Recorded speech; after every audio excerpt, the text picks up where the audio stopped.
Tony एक दुकान के सामने खड़ा एक चमकती हुई नई साइकिल को हसरत भरी निगाहों से देख रहा था। इस साइकिल का रंग नीला था और उसके टायर बहुत मोटे और मजबूत लग रहे थे।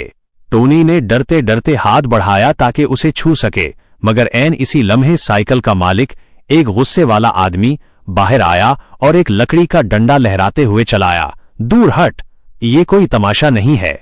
उसने डंडा मारकर टोनी को वहां से भगा दिया। टोनी आंखों में नमी लिए दिल ही दिल में रोता हुआ वहां से हट गया। रास्ते में चलते हुए उसके जहन में तरह तरह के ख्यालात आ रहे थे। काश मैं भी किसी अमीर घराने में पैदा होता, मैं भी ये सब चीजें खरीद सकता। ये लोग कितने खुशनसीब हैं जो इतनी आसानी से नई साइकिल खरीद लेते हैं और मुझे देखने भी नहीं देते। उसका दिल शर्मिंदगी और महरूमी के एहसास से भर गया था। उसी वक्त उसने एक गहरा सांस लिया और मुट्ठी बांधकर एक पक्का फैसला किया। उसने सोचा, अब मैं रोना बंद करूंगा और अपना मुकद्दर खुद बदलूंगा। मैं अब मेहनत करूंगा और न सिर्फ साइकिल बल्कि उससे भी अच्छी चीज खरीदूंगा। टोनी सीधा गांव के सबसे बड़े किसान चौधरी साहब के पास गया।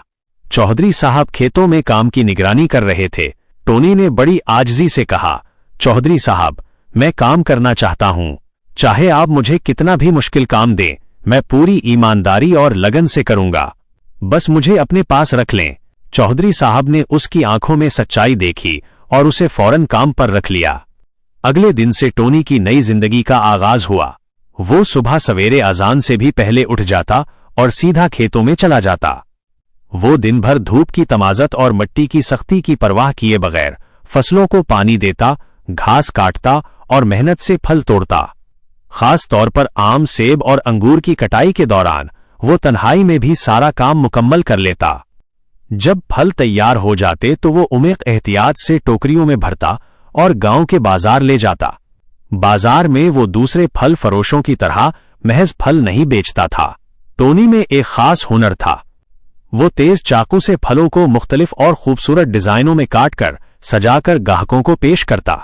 वो खरबूजे को फूल की शक्ल देता, सेब पर बैल बूटे बनाता और संतरियों को सितारों की तरह सजाता। ये नया अंदाज लोगों को बहुत पसंद आया।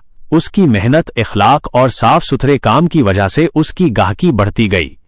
वो रोज की कमाई के सारे पैसे इंतहाई ईमानदारी के साथ शाम को चौधरी साहब के पास जमा करवा देता। अगले ही हफ्ते गांव के सारे लोग एक अजीबो गरीब मंजर देखकर सकते में रह गए। टोनी, वही गरीब और मेहनतकश बच्चा, साइकिल की दुकान के बजाय शहर के कार शोरूम से एक चमकदार नई सफेद रंग की कार की चाबी लेकर आ रहा था। उसने साइकिल नहीं खरीदी थी, बल्कि अपनी बेमिसाल मेहनत